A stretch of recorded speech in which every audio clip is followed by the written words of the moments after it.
Man, nak lepak mana ni, Man? Tahu lah, tak boleh nak decide lah mana nak lepak. Sekejap lah aku tanya ChatGPT lah. ChatGPT, perlu ke saya lepak dengan dia ni? Aduh, sakit perut pula ni, macam nak berak ni. Jom lah, kita pergi tandas dulu. Pergi tandas dulu. Cek tandas dulu. Sekejap aku tanya ChatGPT lah. ChatGPT, perlu ke saya berak sekarang? Man, sekarang kau apa, Man?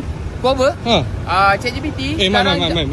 Jam kat tangan kau ada tu, Man. Tengok je. Iyalah. ChatGPT, jam kat tangan saya pukul berapa sekarang Boleh beritahu tak? Man, kau nak minum apa ni, Man? Kau nak minum apa? Tak tahu lagi lah, ChatGPT tak reply lagi ni. Man, tak benda-benda lah. Kau ambil je lah icom je ni. Macam-macam flavour ada. Nak bancur pun senang. Okay, siap. Kau buat apa tu?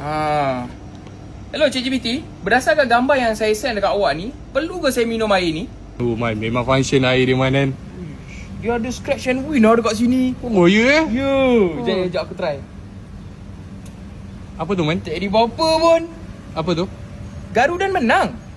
Alah, lembabnya kau ni. Time boleh guna ChatGPT kau tak nak guna.